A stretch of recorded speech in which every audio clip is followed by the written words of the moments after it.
Bonjour à tous et bienvenue sur ce 15e chapitre de notre formation Python. On vient de finir les fonctions avancées.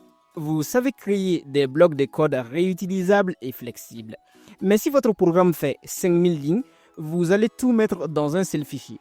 Évidemment non, le code professionnel est modulaire. On les découpe en petits fichiers logiques appelés modules et on les regroupe en packages. C'est comme organiser les tiroirs de votre labo par fonction. Un tiroir pour les réactifs, un pour les pipèdes et un autre pour les instruments. Aujourd'hui, on va voir comment créer nos propres modules, comment importer la bibliothèque standard de Python et surtout comment utiliser pip pour installer les librairies externes qui font la puissance de Python. Donc, préparez-vous, ouvrez Visual Studio Code et commençons tout de suite.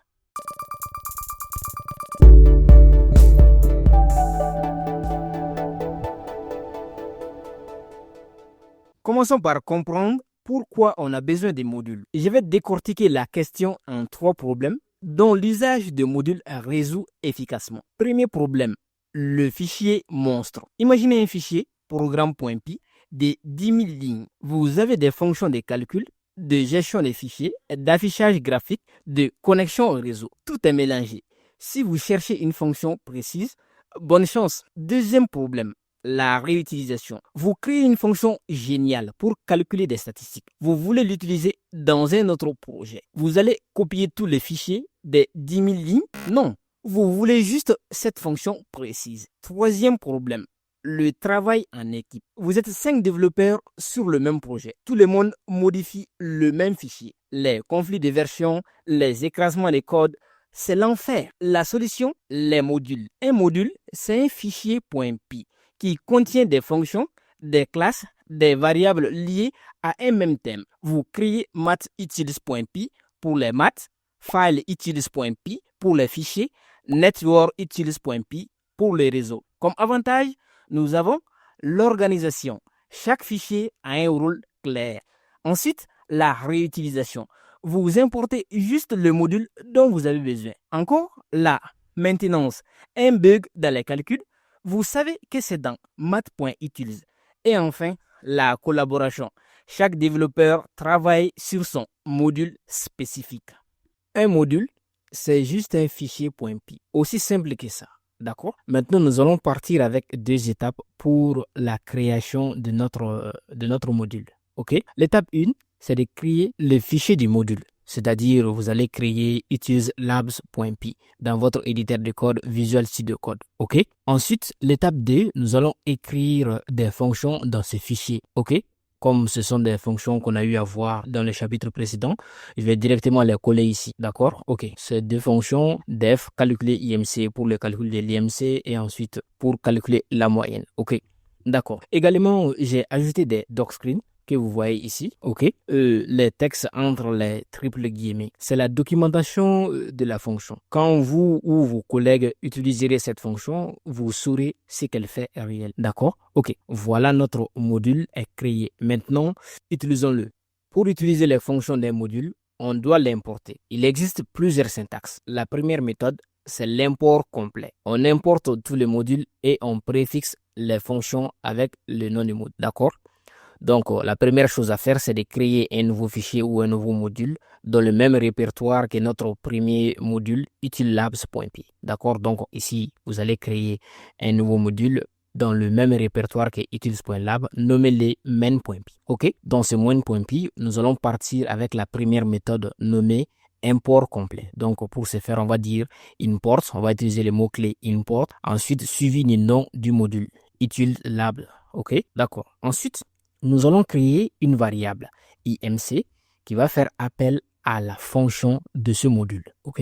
La fonction bien spécifique de ce module qui est nommée calculer IMC. Donc, partons avec ça, on va dire util IMC point calculer IMC. Donc, non, ici, cette syntaxe signifie on fait appel à la fonction utils ici, à la fonction plutôt calculer IMC du module utilislabs. OK? D'accord, maintenant on va le passer en argument, les 2 arguments, c'est-à-dire ici le poids et la taille. Comme poids, on va mettre 75 et comme taille 1,78. Ok. D'accord, maintenant, on va faire un simple affichage. On va dire ici print fstring, on va dire IMC. Ensuite, on va mettre entre les accolades IMC. D'accord, deux points, point. Attention, point 2F. Voilà, je vais seulement afficher deux décimales après la. D'accord. L'utilité ou l'avantage de cette méthode d'import, c'est qu'elle est claire. De cette manière, on sait où vient la fonction. Par exemple, si vous avez plusieurs modules avec des noms de fonctions identiques, il n'y aurait pas de confusion. D'accord? Ensuite, nous avons la deuxième méthode. D'accord? La deuxième méthode qui consiste à l'import spécifique. On importe seulement les fonctions dont on a besoin sans préfixe. D'accord? Donc, on va partir avec cet exemple ici. Je vais dire ici, voilà, je vais enlever tout ça. On va partir avec cet exemple. Je vais dire ici from. Voilà, on va utiliser le mot-clé from, utils, d'accord, import, calculer IMC, ensuite virgule, calculer moyenne. D'accord. Qu'est-ce que cette syntaxe signifie? On dit de ce module, d'accord, c'est-à-dire from, de ce module utilslabs, importe les fonctions calculer IMC, virgule, et la fonction calculer moyenne. D'accord? C'est une syntaxe très simple à comprendre. OK. Ensuite, ici, on va partir avec l'autre exemple. IMC est égal à calculer IMC. Ici, on n'aura plus besoin de préfixer la fonction avec utilis.labs. D'accord? On le passe directement à la fonction en question. Donc, ici, le poids, je vais mettre 80. Ensuite, 1,76. OK? D'accord? Pas de préfixe. D'accord? Pas de préfixe, comme la dernière fois. OK? Ensuite, ici, on va appeler, on va dire moyenne ici. Attention. Je vais taper une variable moyenne est égale à calculer la moyenne, ok? Toujours pas besoin de préfixe, d'accord? Ici, on s'attend à une liste d'éléments, donc je lui passe cette liste d'éléments, donc on a 12, ensuite on a 15, et après, voilà, on lui passe 8, ok? Ensuite, on va faire un affichage, print, core, fstring, IMC, deux points, voilà, on va partir avec l'autre exemple, je vais mettre ici IMC, deux points, point, attention, IMC, deux points, point, 2F, d'accord, car on ne veut que des décimales après la virgule. Voilà, je poursuis. Ensuite, je vais mettre ici moyenne. Alors, moyenne, deux points. Je vais mettre ici moyenne. La même chose, deux points, point, 2F. Toujours deux décimales après la virgule. OK, on va exécuter ce programme et vous allez voir ce que ça va nous donner. D'accord, je fais tout ça et je relance. D'accord, ça ne donne rien, bien évidemment. Je dois lancer main.py. Main.py. Voilà, vous voyez, l'IMC, ça correspond à 25,93 et la moyenne c'est 15,00. L'avantage c'est que le code est plus coincé. Maintenant, l'inconvénient avec cette deuxième méthode, c'est-à-dire l'import spécifique, c'est que si deux modules ont une fonction du même nom, la deuxième écrasera la première. Cela va de soi, d'accord? OK, maintenant partons avec la troisième méthode, c'est-à-dire l'import avec l'alias. Il est utile pour les noms de modules longs. D'accord? Si vous avez un nom de module très long ou si vous voulez par exemple écrire le nom d'un module de l'anglais en français. D'accord? Je sais pas, voilà. Dans ce genre de situation, ça peut être utile. D'accord? Donc on va partir avec la troisième méthode, c'est-à-dire l'import par l'alias. OK? Ici, je vais taper import utils, voilà, utils labs as ul. OK. Par exemple, voilà, on va dire ça que seulement, c'est pas très explicite, mais partons avec cet exemple-là.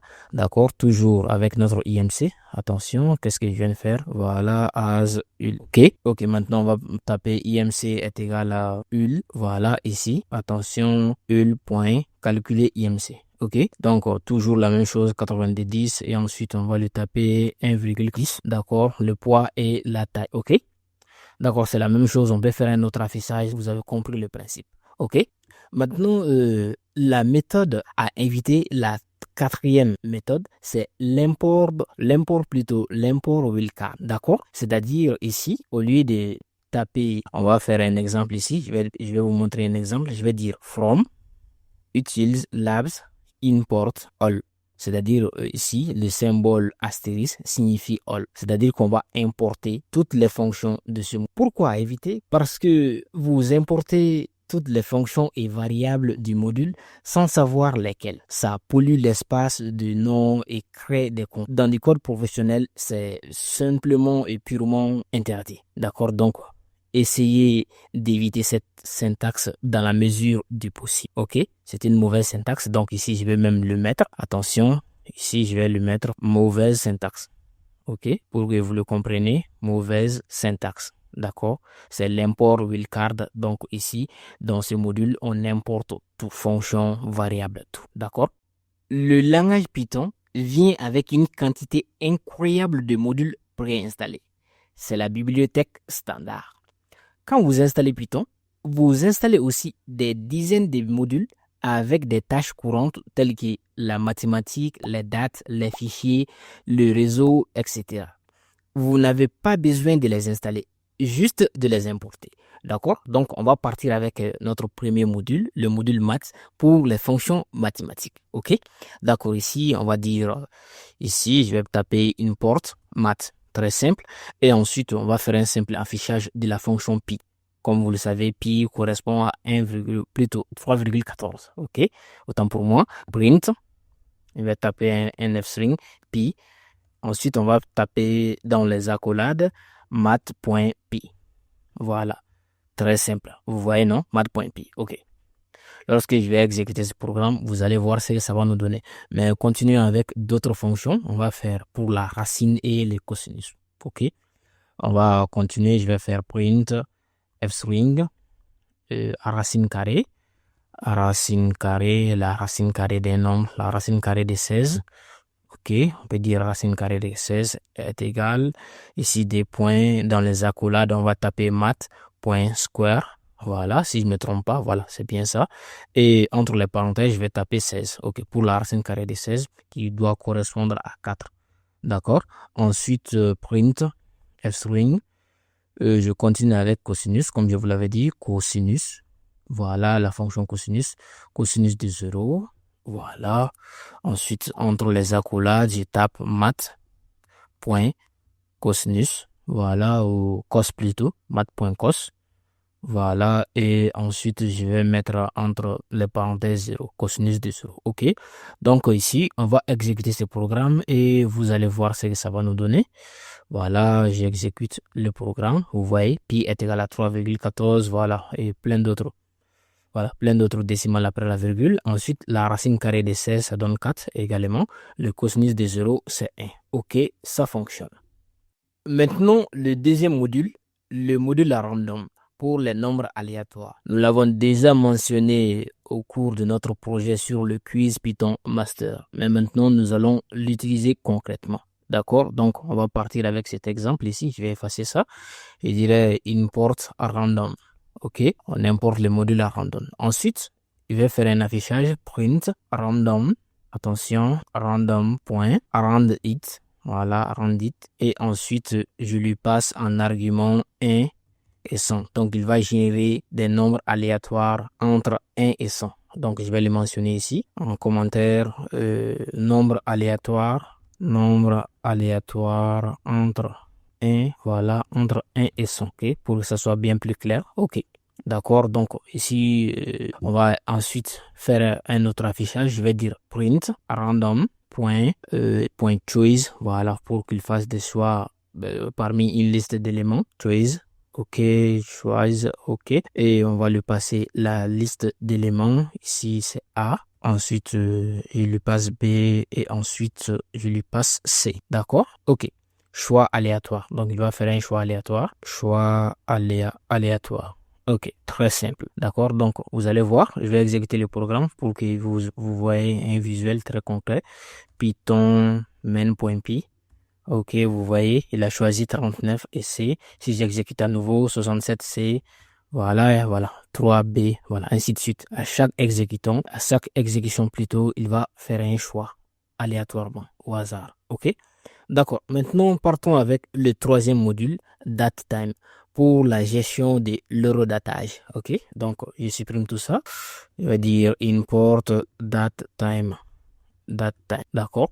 Et la datetime ici, ou plutôt, bon, on veut partir avec l'import, l'import plus spécifique, from datetime import datetime. OK? From datetime import datetime. OK? Donc, du module datetime importe ou importe la fonction datetime. OK? D'accord. Maintenant, on va dire maintenant, voilà, pour afficher l'heure actuelle. D'accord? Datetime.now. Ok, vous voyez, c'est très simple. Ensuite, on va faire un simple affichage. Je dirais ici print, voilà, string, la date et l'heure, voilà, et l'heure actuelle. La date et l'heure actuelle.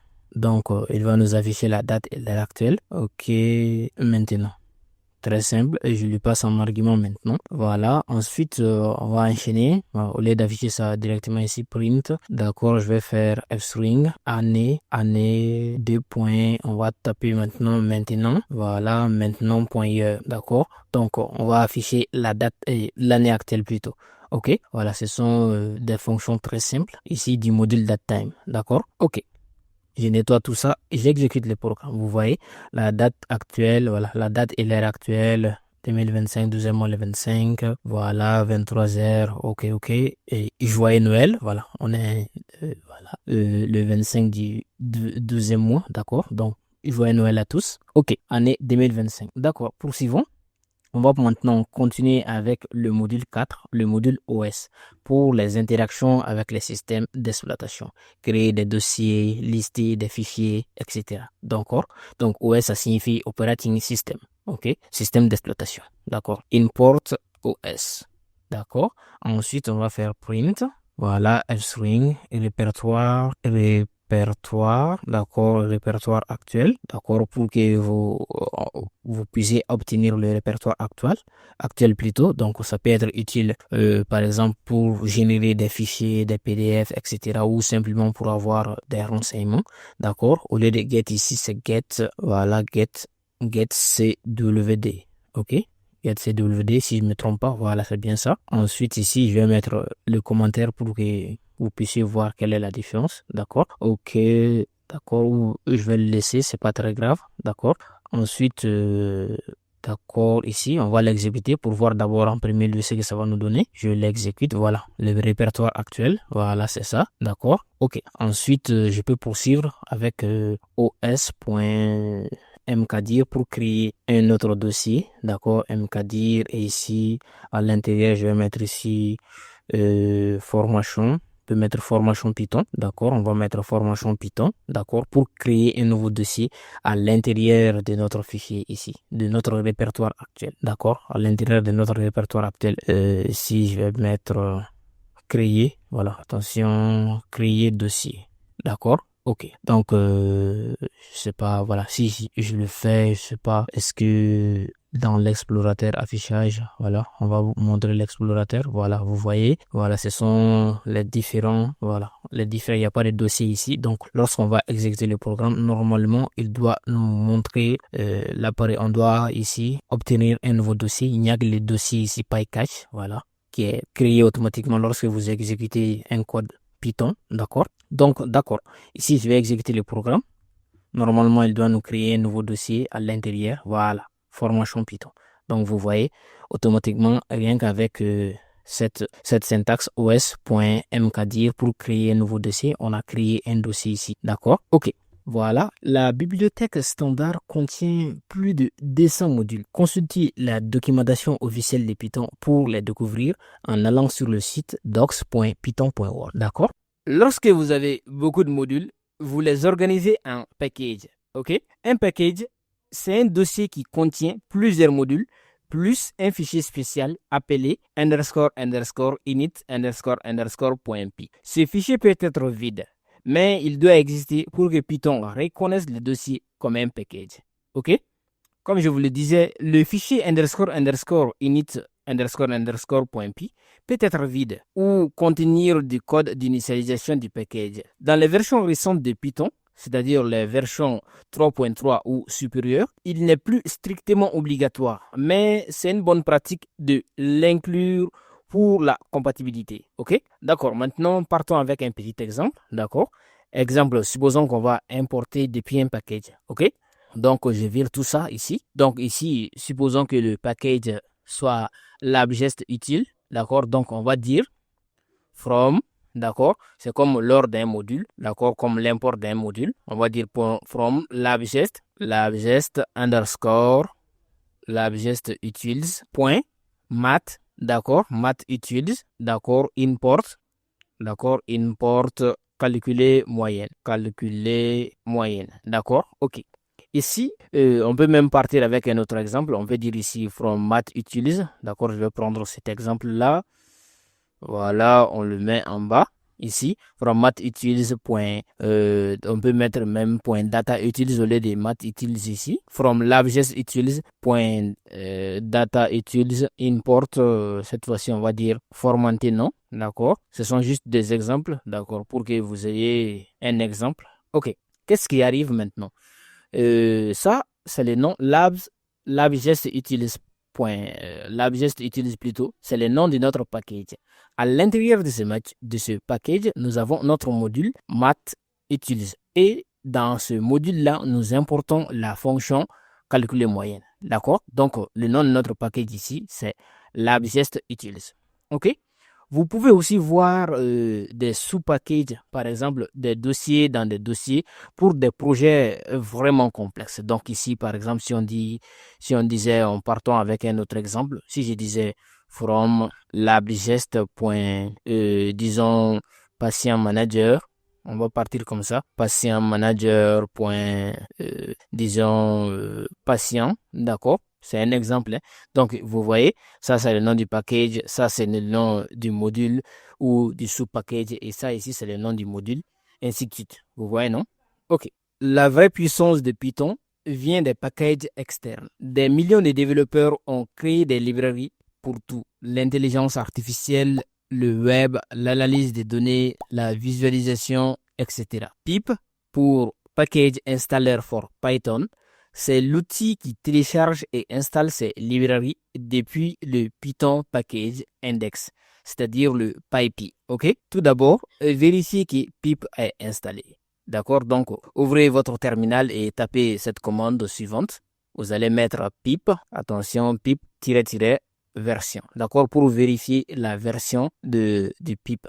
OK, d'accord, voilà, vous voyez, moi j'ai la version 25.2, d'accord, ça va dépendre de votre version Python également installée. Donc si vous voyez bien un message pip suivi voilà, du numéro de sa version, donc il n'y a pas de problème, ça veut dire que pip est bien installé. OK, ensuite, utilisez pip pour installer un package, d'accord. On va passer maintenant à la pratique. On a déjà des packages préinstallés tels que le package request. OK? Donc, ici, on va taper import request. Voilà, vous voyez request. Donc, on va importer request. OK? D'accord. Une fois qu'on importe request, attention, une fois que vous importez request, on va le passer, voilà, disons, on va essayer de récupérer les réponses d'un serveur, d'accord? Donc ça, c'est l'autocomplétion, ne vous inquiétez pas, vous allez comprendre tout de suite. On va mettre request.get, voilà, .get, et ensuite, je vais lui passer une adresse https, des points, tiret. Attention, JSON, placeholder, voilà, la placeholder, sauf qu'ici, au lieu de mettre post, on va mettre to do, voilà, et ici, on va taper 1. Ensuite, on va essayer d'afficher la requête, tout simplement, OK, au format JSON. Ne vous inquiétez pas si cette syntaxe vous semble, disons, pas très commode. Request, attention, j'ai mis request, voilà. Ne vous inquiétez pas si cette syntaxe vous semble très étrangère. C'est simplement pour vous montrer comment est-ce qu'on peut utiliser un package de Python. OK? Donc, on va exécuter ça. Nous allons voir ce que ça va nous donner. Python main.py. D'accord? OK, vous voyez, ça nous récupère bien user ID. Voilà, parce qu'on l'a récupéré sous forme de fichier JSON. Et comme je vous avais dit au chapitre 10, lorsqu'on a abordé les dictionnaires, je vous disais que les dictionnaires avaient une syntaxe très similaire à la syntaxe des fichiers JSON. D'accord? Ne vous inquiétez pas. Lorsqu'on abordera la gestion des fichiers en Python, nous allons parler des JSON. OK? Vous voyez, ça récupère bien l'ensemble des éléments. OK, le package est fonctionnel. D'accord? Maintenant, parlons de quelques commandes pip essentielles. D'accord? Premièrement, nous avons pip install, d'accord, suivi du nom du package, comme ça, nom package, d'accord. On a d'abord ça pour installer, d'accord, pour installer, je vais taper ici pour installer, voilà, pour installer un package, d'accord, ou un module, si vous le voulez, voilà. Comme un package, c'est l'ensemble d'un module ou même une bibliothèque, d'accord.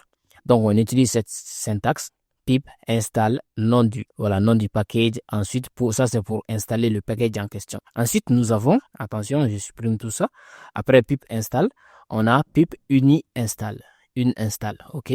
C'est très simple à deviner, non? Donc, install pour installer, une install, attention, une install pour désinstaller, d'accord? Désinstaller, d'accord? Ensuite, nous avons pip list. Voilà, pip list. Ça, c'est pour montrer l'ensemble, voilà, lister les packages installés. Donc, si j'exécute le programme, vous allez voir, ça va nous lister voilà, tous les packages installés. Vous voyez, c'est vraiment beaucoup. On ne va pas s'embêter pour tout ça. Je nettoie tout ça. OK, d'accord. Donc, pip list pour lister les packages installés. Ensuite, nous avons pip show. Voilà, pip show suivi du nom du package. Nom du package, d'accord. Dans les packages pour avoir les informations sur un package en question. Donc, si je tape pip show et qu'on parle avec request, d'accord, ça va nous afficher les différentes informations sur le package request. Vous voyez, d'abord la version de request, voilà, les détails, vous voyez, localisation, voilà, tout ça. D'accord, plein de trucs, ok? D'accord, continuons. Maintenant qu'on a vu tout ça, voilà, d'accord. Quand vous partagez votre projet, vos collègues doivent installer les mêmes librairies que vous. Au lieu de leur dire installer request, NumPy, Panda, etc., vous créez un fichier nommé requirement.txt qui liste tout, d'accord? Donc, partons avec cet exemple. Créons un nouveau fichier. On va faire CTRL-N pour créer un nouveau dossier ici et j'ai fait CTRL-S pour le sauvegarder à l'emplacement apprentissage qui contient tous nos fichiers pour l'apprentissage de cette formation. D'accord, je vais mettre requirement, ok, je vais y arriver, requirement. OK, requirement.txt, OK, d'accord, qui va contenir voilà toutes nos dépendances plutôt, OK, vous voyez, non, requirement.txt, OK. À l'intérieur de ces fichiers, on va taper cette commande suivante pour request. Voilà, je vais mettre ici request, d'accord, et ensuite on fait double égalité, ça c'est la syntaxe. On va mettre la version qui est requise ici. C'est un exemple, hein, 31.0, d'accord. D'accord, pour le savoir également, comme je vous avais dit, lorsqu'on fait pip show request, voilà, donc ici, dans notre cas, c'est request 2 points, donc on vient ici et on vient coller ça ici, ok, très simple. Ensuite, supposons qu'on veut aussi que le module NumPy soit installé, voilà, que notre projet dépend du module ou de la librairie NumPy, donc on vient ici encore et vous allez venir ici encore, vous pouvez taper pip show NumPy, bien évidemment, il faudrait que NumPy soit préalablement installé. D'accord, ok, on attend un peu, voilà, ça nous dit qu'il y a des problèmes, il n'y a pas de problème, voilà, ça nous affiche plein de messages, mais partons avec un exemple seulement, je vais dire 1.24.3, d'accord, ok, etc. Donc, vous allez lister toutes vos dépendances ici, c'est-à-dire toutes les bibliothèques ou modules dont votre projet aura besoin pour son bon fonctionnement, d'accord. Une fois que vous avez tout ça, ce fichier requirement doit également se trouver à l'emplacement de vos différents modules ou de vos différents packages. D'accord? OK. Maintenant, pour installer ces fichiers, c'est très simple. D'accord? Donc, vous faites seulement pip. Bien évidemment, à l'emplacement voilà, lorsque vous ouvrez le terminal, il faudrait que le terminal soit ouvert au même emplacement où se trouvera votre fichier ici. D'accord? En cas de problème, n'hésitez pas à me laisser un commentaire en dessous de cette vidéo. Je vous répondrai. D'accord? Ok, donc vous ouvrez le terminal à l'emplacement de vos différents fichiers ici et vous allez taper pip install, d'accord, requirement. Ok, vous voyez, non? Vous faites ça seulement. Attention, j'allais oublier. Le pip install R, voilà, pour les R pour voilà, les requériments ou c'est-à-dire les dépendances. D'accord, requirement.txt. Et de cette manière, toutes vos dépendances ici, qu'il s'agisse de NumPy, Panda, Matplotlib, Request, voilà, Beautiful Soup, etc., toutes les dépendances mentionnées dans ce fichier requirement seront immédiatement installées lorsque vous exécuterez cette commande pip, c'est-à-dire pip install-r requirement.txt. Ok, maintenant, on va créer un package simple pour notre LabGest. L'installer localement et l'utiliser dans un programme. D'accord? La première chose à faire, c'est ici, dans Visual Studio Code, de vous rendre dans Affichage, ici, et de cliquer sur Explorateur. D'accord? Une fois dans l'explorateur, nous allons créer notre package. On va le renommer en projet LabGest. D'accord? Donc ici, lorsque vous allez cliquer ici, ça va créer un nouveau fichier. Donc on veut créer un nouveau dossier. D'accord? Et on va les renommer en projet. Voilà, projet, attention, je vais correctement taper projet LabGest. OK, vous voyez, non? OK, vous cliquez sur entrée et le projet sera créé. D'accord. Ensuite, à l'intérieur de ce projet, nous allons créer l'arborescence de notre projet. D'accord, ou plutôt de notre package. OK? OK. À l'intérieur de celui-ci, d'accord, on va dire ici, on va créer un autre dossier. D'accord? Et dans ce dossier-là, on va l'appeler, pour ce faire, vous cliquez sur projet LabGest, d'accord, et vous allez créer un autre dossier, on va les renommer LabGest utile, LabGest utils, ok, vous cliquez sur entrée, ok, d'accord, ici. Une fois dans LabGest utile également, nous allons créer notre premier module, le __init__point_py, d'accord. Donc vous cliquez sur LabGest ici, attendez, je vais agrandir ici, vous cliquez sur ça ici, d'accord. Une fois que vous avez cliqué, on va créer un nouveau fichier. D'accord, __init__point_py, d'accord, et vous cliquez sur entrée. Comme je vous l'avais dit, ce fichier plutôt peut contenir ou non peut contenir ou non du code. D'accord, donc ici on ne va rien mettre à l'intérieur. D'accord, ok. Ensuite, on va créer mathutils.py. Ok, très simple à faire.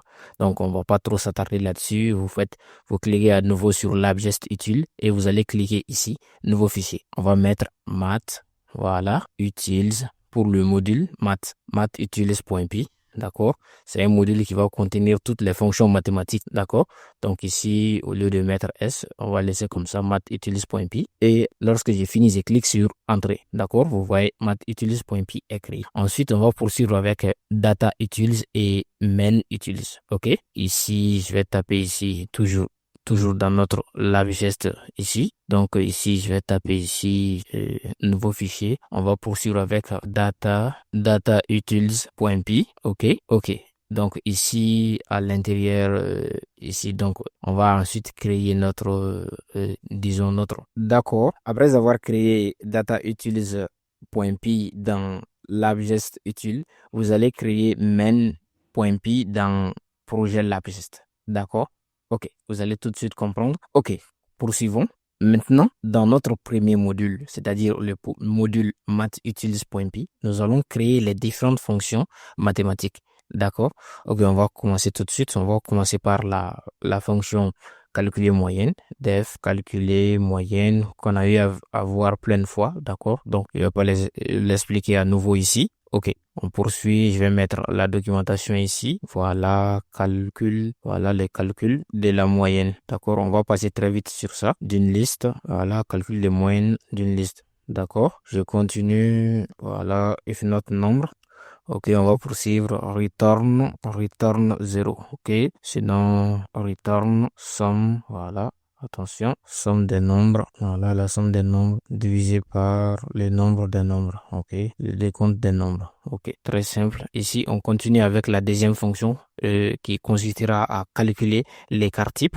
D'accord, def, calculer écart type, l'écart type. D'accord, donc lui aussi, il va prendre un argument nombre. Ok, voilà. Ensuite, on va mettre le docstring ici, calcul de l'écart type d'une liste, d'accord? Calcul de l'écart type d'une liste. Ensuite, poursuivant, on va dire ici if not nombre, s'il n'y a pas de nombre. Donc, return 0, sinon return, attention ici. On va d'abord parce que la formule de l'écart type implique la moyenne. Donc, on dira que moyenne est égale à calculer moyenne, nombre, d'accord? Vous voyez, on est en train d'utiliser une fonction, la première fonction ici, calculer moyenne, dans la seconde fonction ici qui correspond à calculer écart type, d'accord? Ok, ensuite on continue, on dit que maintenant la variance est égale à la somme, voilà, de x, voilà. Ici, on va faire des petits calculs, d'accord? Moyenne, ici, on le multiplie au carré. C'est-à-dire que la variance est l'écart type au carré for x in nombre. On est en train de faire ici voilà, une liste en compréhension. D'accord? Voilà, comme on l'a vu dans les chapitres précédents, donc j'ai pas besoin de les répéter à nouveau. OK? Ensuite, fermons la parenthèse. attention, où est-ce que j'ai mis, voilà, ici. D'accord, on a dit que somme, ok, j'ai fermé la parenthèse, mid au carré, for x in nombre, d'accord. Ok, où est l'erreur? Voilà, in nombre.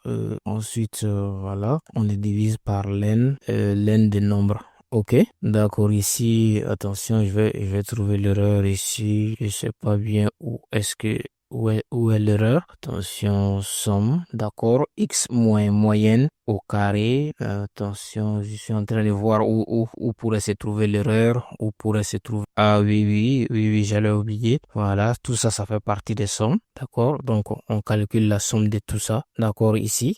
Ok, d'accord, c'est comme si on a variance est égale à x moins 1 moins la moyenne au carré, voilà, racine de tout ça, ok, d'accord, ça c'est la formule pour trouver, disons, ça c'est la formule pour calculer la variance, mais ça c'est aussi que la variance, ça correspond la variance c'est comme racine au carré de l'écart type, donc ici, pour maintenant trouver l'écart type, on ne fait qu'à renvoyer ça, donc on va pas mettre la racine ici, mais on va dire que variance est égale à multiplier au carré, c'est-à-dire la racine de voilà, mais on multiplie ça au carré, donc ça va correspondre plutôt à la racine carrée de la variance, ce qui va donner l'écart type, d'accord? Si je me trompe pas, bien évidemment. Ok, d'accord. On va poursuivre avec maintenant, c'est fini pour math utils, on va poursuivre avec data utils, ok? Ok, maintenant, dans le module Data Utils, nous allons maintenant créer deux autres fonctions. La fonction pour formater et la fonction pour valider. Pour formater un nom, bien évidemment, et pour valider une adresse email. D'accord? Donc, ça va être des fonctions vraiment très minimalistes. Donc, je vais dire ici def formater nom. Ok, bien évidemment, il prendra en argument le nom en question à formater. Ok, ensuite, on va mettre le docstring. Voilà, formater un nom. Voilà. Ensuite, entre les parenthèses, on va dire qu'il permettra de supprimer. Voilà, supprime les espaces. Voilà, supprime les espaces, mais en majuscule. D'accord? En majuscule. D'accord? Ok. Très simple. Voilà, c'est bon pour le docstring, pour la documentation. Ensuite, on va dire return. Il va renvoyer, on a déjà vu avec les chaînes des caractères. Non, point. D'accord? On va mettre script. Voilà, on enlève les espaces strip. Ensuite, on le met en majuscule upper en utilisant la fonction upper qui est typique des chaînes des caractères. Ok, d'accord, c'est bon pour cette fonction. Ensuite, on passe à la deuxième fonction qui consiste à valider une adresse email. On va dire valider email. Voilà, cette fonction va permettre de valider une adresse email. Voilà, elle prendra en argument email. Voilà, ensuite, je vais dire ici dans le doc screen. On va dire, qu'est-ce qu'on peut dire ici? Voilà, valide basiquement un email. Valide basiquement un email. Voilà, c'est bon. Formater un nom, supprime les espaces, mais en majuscule. Valide basiquement un email. OK? D'accord, on va poursuivre. On dit return. Attention, return. Voilà, l'aérobase, bien évidemment, entre les guillemets, comme une chaîne de caractères in, email, n. On est en train de faire des vérifications comme ça en une seule ligne. N point. Voilà, attention. Je mets ici point comme ça. D'accord. Email in email. D'accord. Ok, je vois ici s'il y a pas d'autre problème. D'accord, j'ai dit arrobase in email. N. Voilà, j'ai oublié de mettre n ici. N. Voilà, in email. Arrobase in email. Attention, je vérifie que tout fonctionne bien. In email n point in email. N point in email, d'accord, tout devrait normalement fonctionner. Voilà, email n'a pas été bien défini ici, d'accord, vous voyez. Donc, la syntaxe, elle est très simple. On aurait pu mettre des if ici, d'accord. Donc, mais on vérifie directement avec return. Ici, j'ai dit que l'email doit contenir arrobase et contenir aussi les points, d'accord. Donc, c'est normal, non. Par exemple, si j'ai dit labgest arrobase, d'accord, vous voyez, non, ou si je dis wali@labgest.com, d'accord, les différentes parties d'une adresse email. Donc, voilà, c'est une vérification très basique. Donc, on dit seulement que si l'email contient le symbole arrobase et un point, donc, il sera considéré comme une adresse email valide, d'accord, très simple. Donc, c'est bon pour ce module data utils du package labgest utils, ok. D'accord, maintenant, poursuivons avec ici on va dire le module underscore underscore init underscore underscore point p, d'accord? Dans ce module-là, on va mettre en première position, on va mettre d'abord, disons, le docstream, d'accord? On va dire ici package,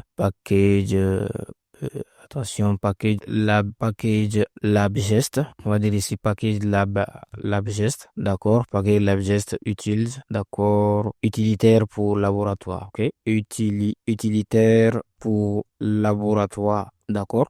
Donc ça c'est la documentation. Immédiatement on saurait que ce fichier init.py renvoie, voilà, nous sert d'utilitaire pour nos différents modules de laboratoire, d'accord? Donc attention, donc, le point ici, ça veut dire qu'on va importer tout ce qui se trouvera de manière, voilà. Le point, c'est seulement pour qu'on n'ait pas à chercher le répertoire en question, d'accord? Donc, on va parcourir tous les modules se trouvant dans ce même répertoire, même s'ils étaient dans d'autres sous-dossiers, d'accord?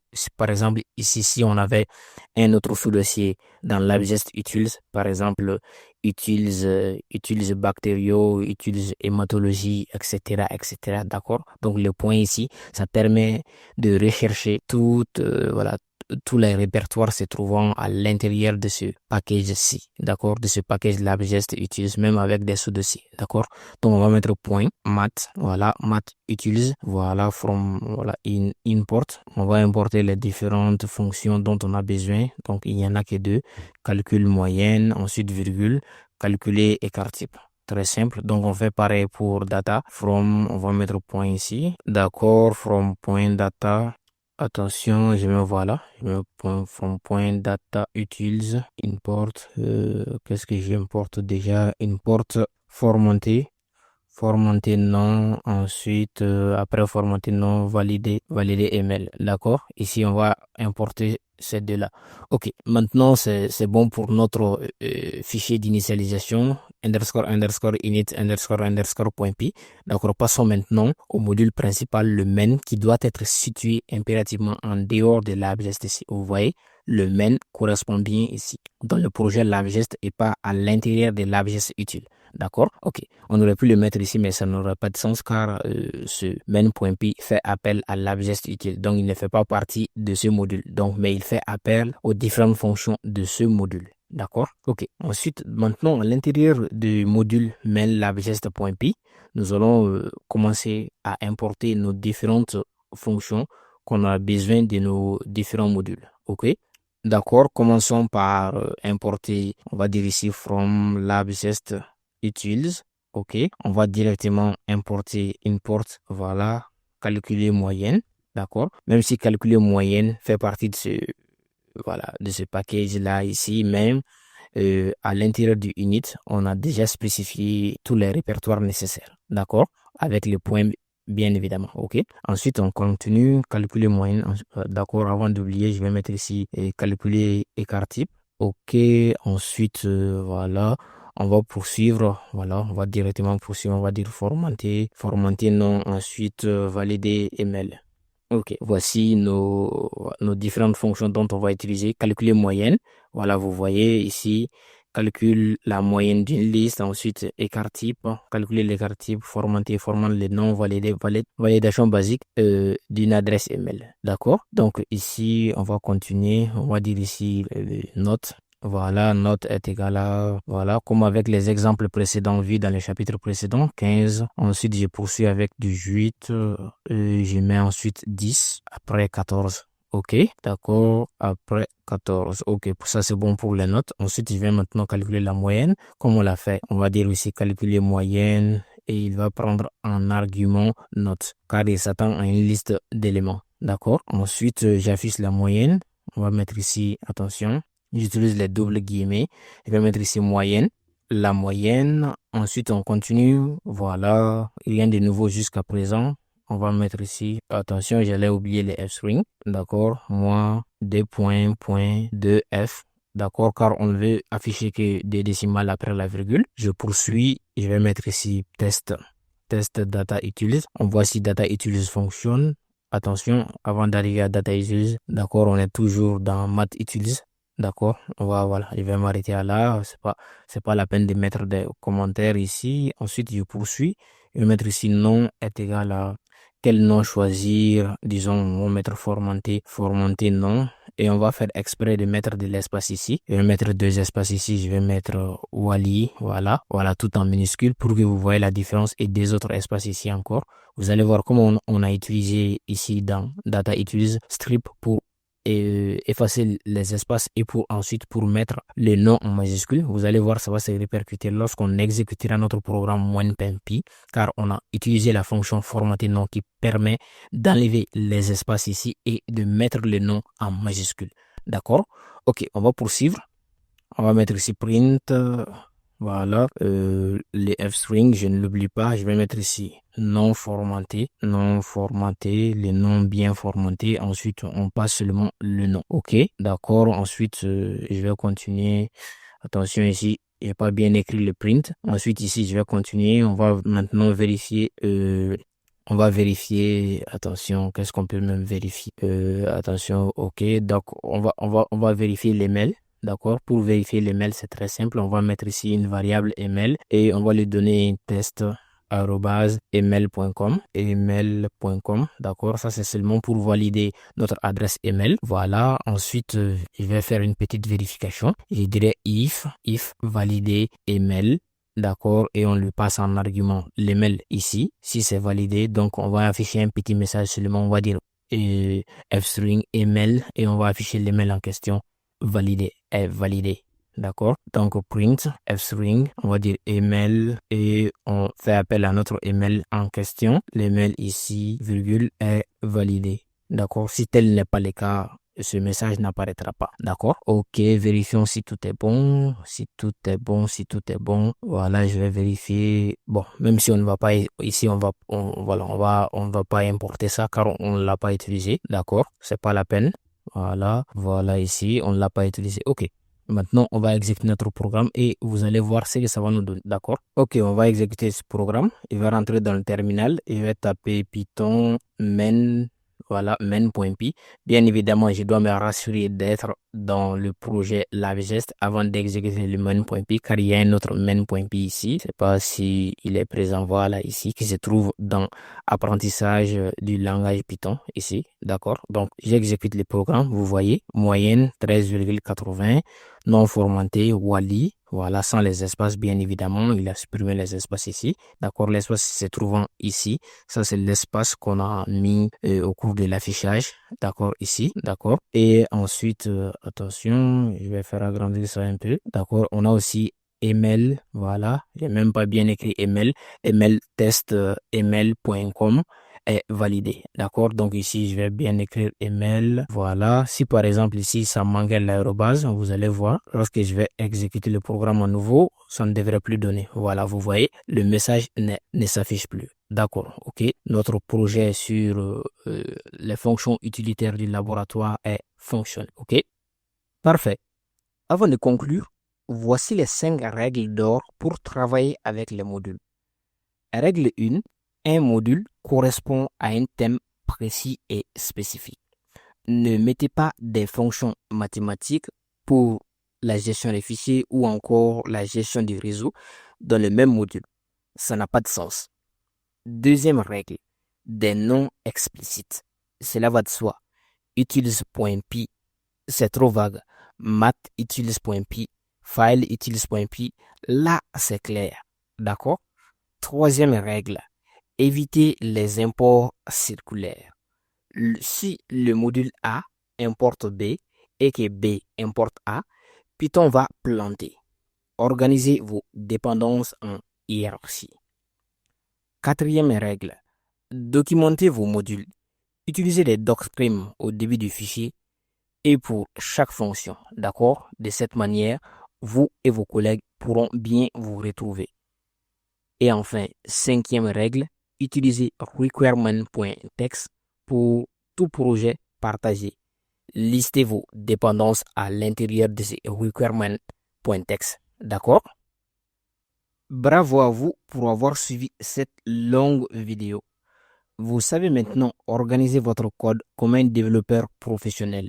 Vous comprenez la différence entre un module et un package. Vous savez importer et vous maîtrisez pip. Retenez bien ces différents points clés. Un module, c'est un fichier .py. Un package, c'est un ensemble de modules contenus dans un même dossier abordant sur une même thématique. Pip, c'est l'installeur de librairie Python. D'accord? Le prochain chapitre, le chapitre 16, est le dernier de ce module. La gestion des erreurs.